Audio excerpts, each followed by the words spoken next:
So today we are going to discuss what is a hip joint, anatomy of hip joint. Question is asked, describe in detail about the anatomy of the hip joint. So in this, what are the heads you have to study in the any joint which is explained by the. So first one, any joint which is you are describing under the following heads you have to explain. That is the first one, you have to remember the introduction of the joint. What type of joint? What is the speciality of that joint? It is a small joint or big joint? That is you have to explain. That is you have to add in the introduction. Second one is comes the what is the type of the joint. It is a type of which belongs synovial variety and ball and socket, or whatever the types which is belongs, that is the type of the joint is the second point.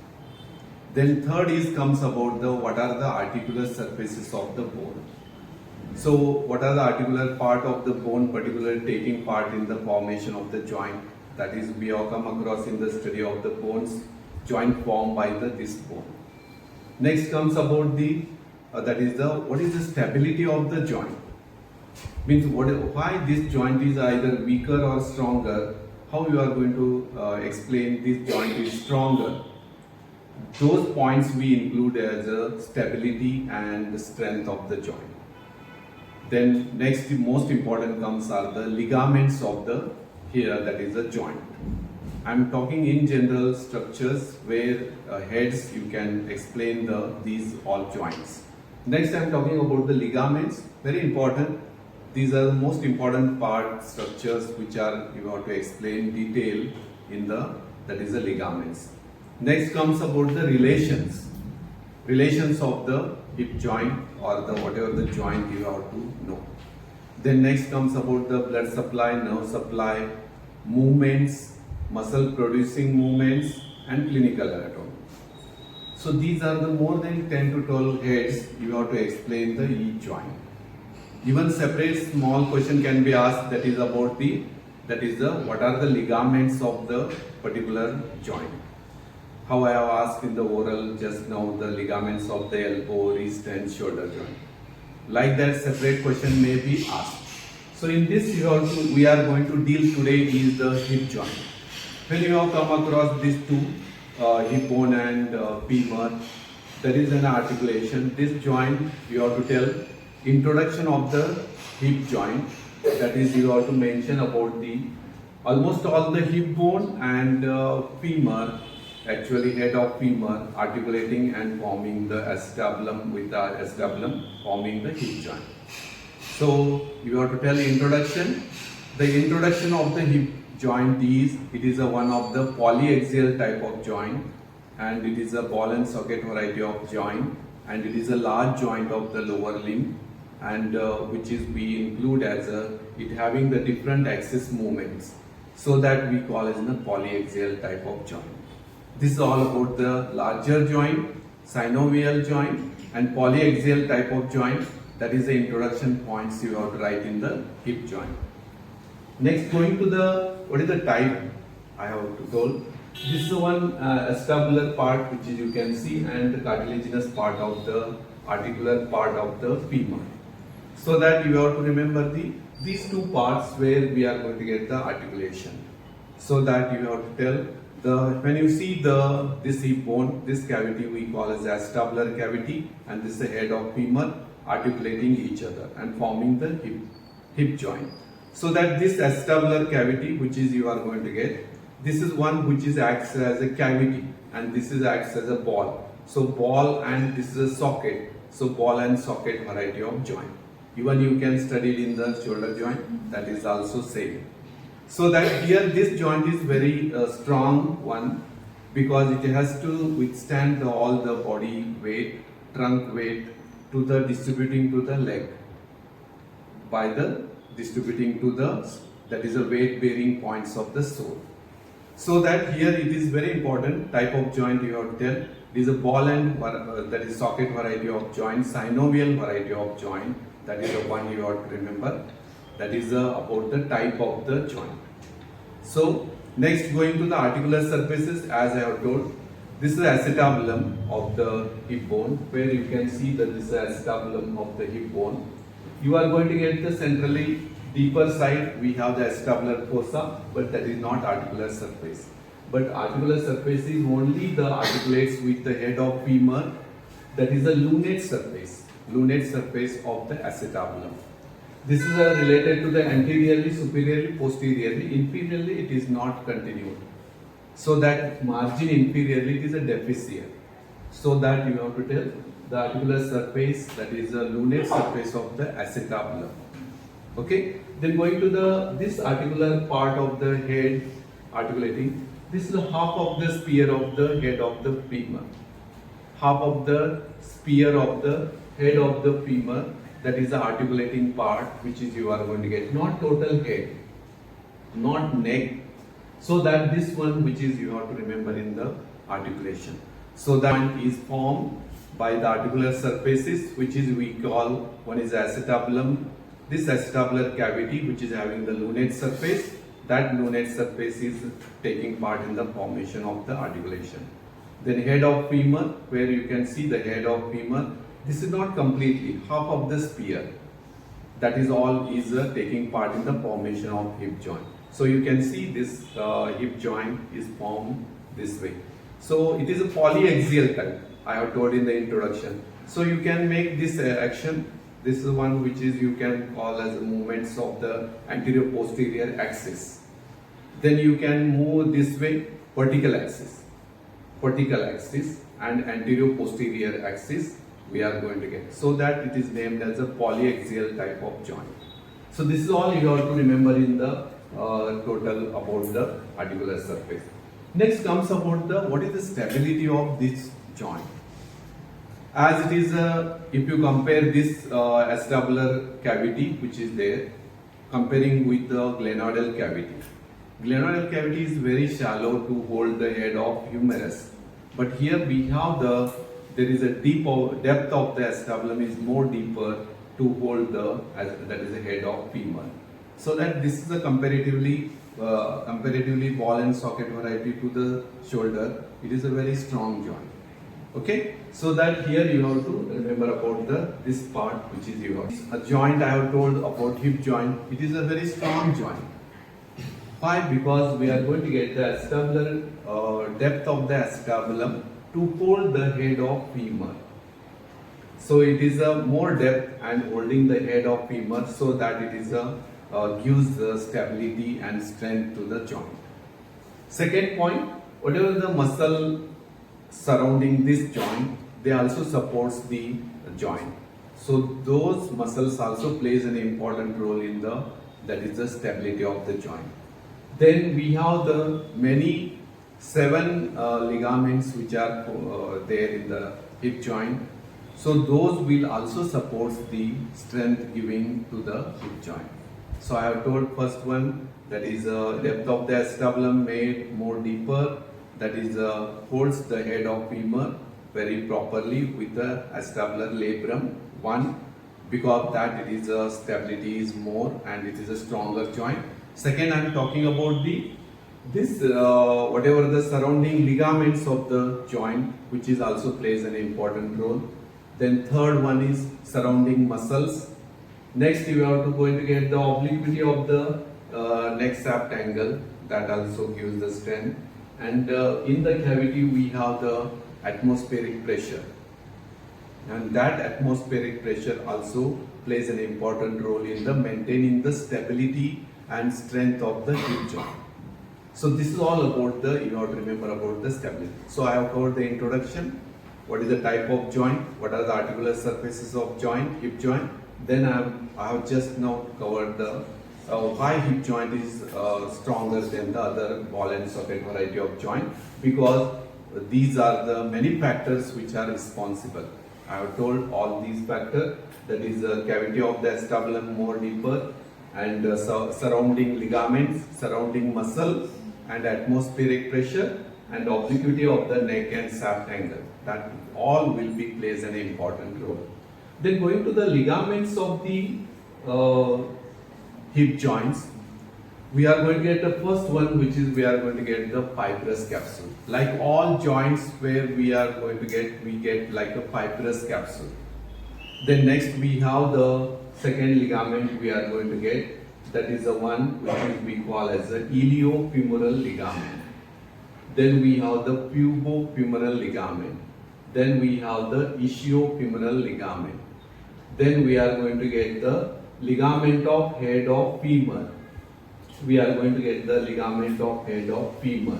So this is also called as the round ligament, ligamentum teres. That is the fovea capitis, it is attached. Then we have the transverse acetabular ligament. We are going to get the transverse acetabular ligament. Then lastly, acetabular labrum. So we are going to get the fibrous capsule, iliofemoral ligament, pubofemoral ligament, ischiofemoral ligament, ligament of head of femur, then transverse acetabular ligament, acetabular labrum. These are the 7 ligaments which you have to study in the hip joint. This is very important ligaments you have to. So simple way I am going to explain each one ligaments. These 7 ligaments you have to write the many points relating that. So first comes any joint where you can start. The first one is a fibrous capsule. You know, understand the meaning of capsule, which is supporting outermost covering like it is. The word capsule is, it is the outermost covering supporting structure like anything, so that we can mention as it is a capsule. We have the capsule like swallowing medicine inside, but covering outermost is capsule. You have in the joint outermost supporting, that is a capsule of the particular joint. Then you are going to get the many parts which are you are going to use this capsule word that relates to the outermost supporting structure. Okay, so here hip joint having the fibrous capsule, because tissue is fibrous, so we named the fibrous tissue. So when you see the attachment, it is attached to the in the acetabular region. Almost all the acetabulum of the total hip bone, it is attached. Acetabular part, it is attached almost all the supporting structure around the acetabulum. Then in the acetabulum, it also covers the, that is almost all, it is the intracapsular part of the neck of the femur. Means it is covered by the intracapsular part of the neck of the femur. And next we are going to get, it is attached along the, that is surrounds the acetabulum.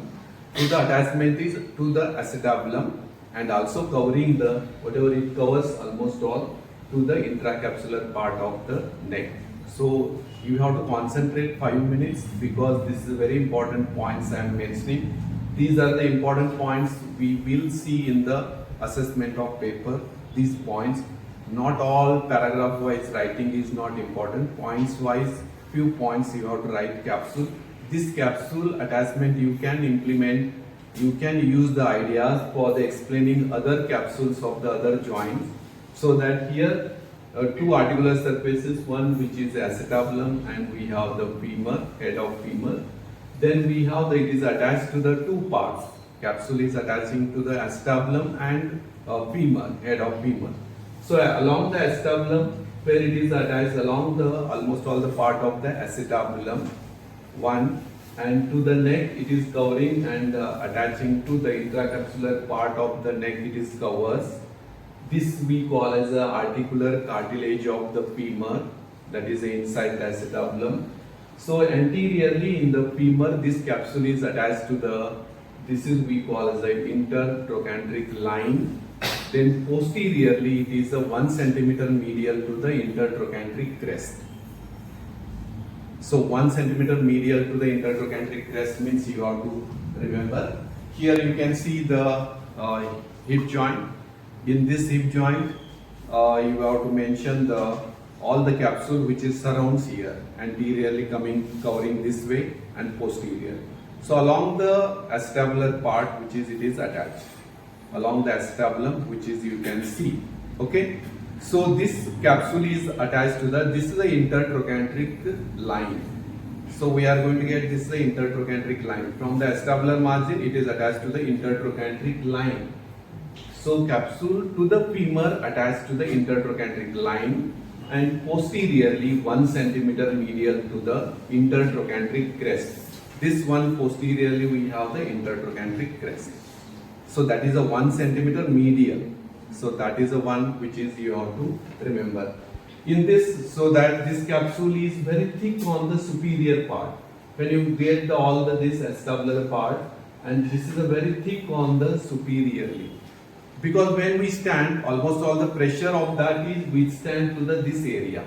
So that capsule superiorly, it is a very thick. Why it is thick? Because always the whatever the weight of the femur is beared by this capsule. So that it is a very thick. And this capsule is formed by two layers. Outer is we are going to get the longitudinal, inner is the circular. Then this capsule of the hip joint is lined by the synovial membrane. And this interior, almost all you can see this red dotted. So that is all we are going to get the synovial membrane. And this synovial membrane is secreting the synovial fluid, and because of that we call as a synovial variety of joint. So these all parts you have to write in the capsule of the hip joint. First point I have told, it is attached along the margins on the acetabulum. On the femur, anteriorly it is attached to the intertrochanteric line, posteriorly 1 cm medial to the intertrochanteric crest. Then this capsule is very thick on the superior part. This fibrous capsule, which is you can see green part, it is covered, and this part is we are going to get thicker superiorly because it has to withstand the weight of the body always. Then we are going to call anteriorly intertrochanteric line, posteriorly 1 cm, that is medial to the intertrochanteric crest. And I have told interior of this is lined by the synovial membrane. Synovial membrane we are going to get, which secretes the synovial fluid, and this is synovial fluid helps like it is a lubricating mechanism. Then I have told that this fibrous capsule, which is formed by the two layers, one which is outer longitudinal, inner is the circular. Those we mentioned, zona orbicularis and zona, that is orbicularis, which is interior, then reticular part, which is where. So here you are going to get the outer one is the longitudinal, inner is the circular. That is the two made up of the fibrous capsule. Okay, this is all details about the fibrous capsule. Next, the iliofemoral ligament. We are going to get the iliofemoral ligament, which is a triangular in shape, and this is we call as a ligament of Bigelow, and this is the one which is we are going to get. It is the strongest ligament of the body. Why this is strongest? Not anyone other in the strongest ligament of the body is iliofemoral ligament. So when we are standing this way, this back, the trunk which is there, chest and abdomen, this trunk is not falling backward. That is supported and folded by this iliofemoral ligament. Why iliofemoral ligament is strongest ligament of the body? Because it prevents the falling of trunk backside. So that it is strongest. So how it is attached? It is a triangular in shape. It is having the one band superior and inferior. It is a triangular in shape or inverted Y shape. You can call inverted Y shape. Now I am talking about the second ligament, iliofemoral ligament. Iliofemoral ligament is a triangular or inverted Y shape, which is we have the apex is attached to the anterior inferior iliac spine.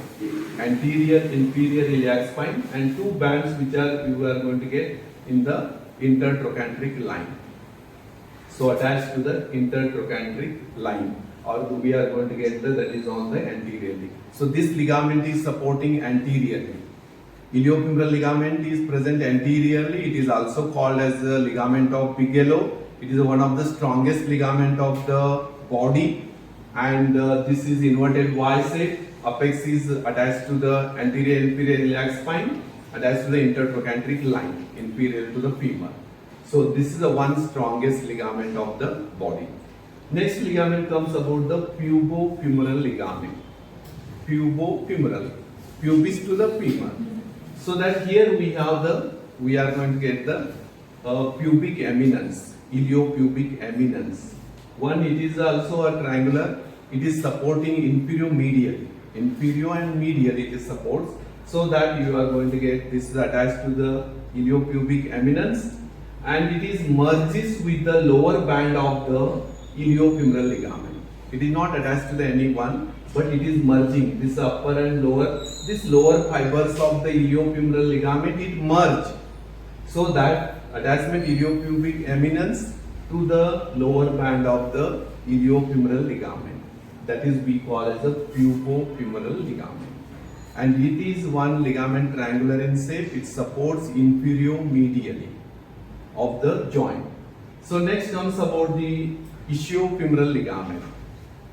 So this ischiofemoral ligament arising from the ischium, and this is supporting posteriorly to the joint, and these are fibers are twisted and attached to the greater trochanter, apex of the greater trochanter. So those you have to explain. This is a ligament, third ligament, ischiofemoral ligament. This ischiofemoral ligament supporting posterior inferiorly to the joint, and these fibers will be attached to the ischium, and these fibers are twisted and attached to the apex of the greater trochanter.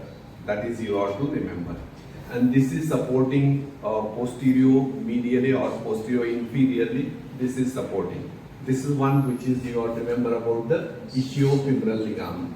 Next comes about the ligament of head of femur. So when you have come across the fovea capitis, this fovea capitis gives attachment to the ligament of head of femur, and we are going to get the other name for this round ligament, ligamentum teres.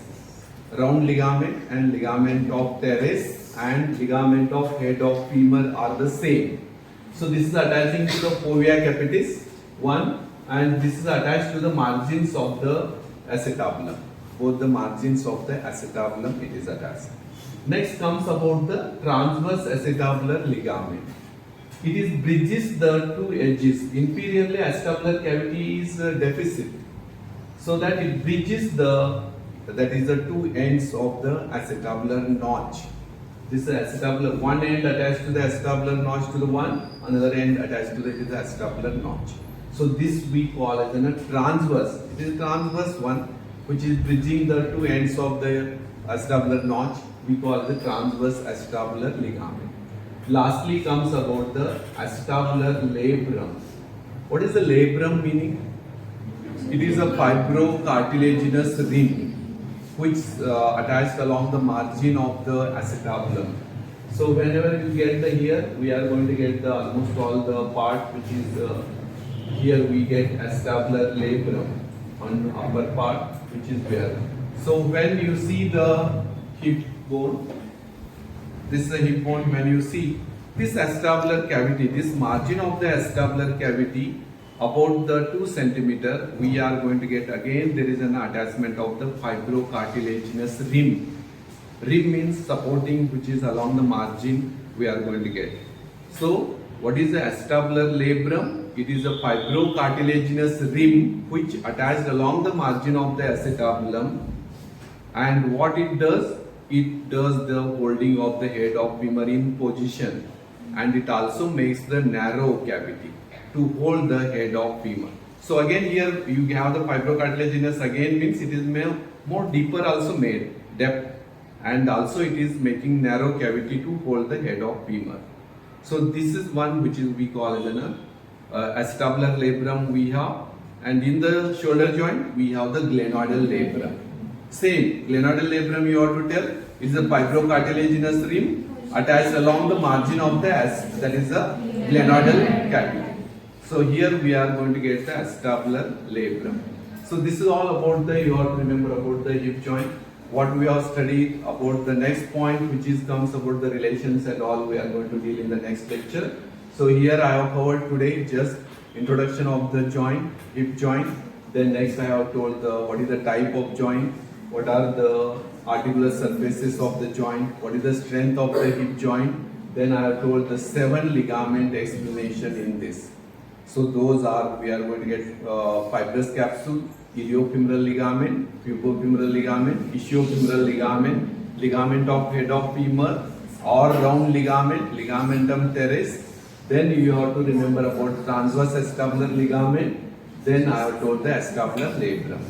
So these all you have to able to write about the hip joint when it is asked. and you have maximum mass allotted for the ligaments. If it is asked for the 10 mass, 5 mass is for the ligament. If you are not written anything relating ligaments, you will not get the mass. So that in the joint, ligaments are very important. So this is all about in the first part, which is we are covered till the ligaments. Next remaining relations and all I am going to cover in the next lecture.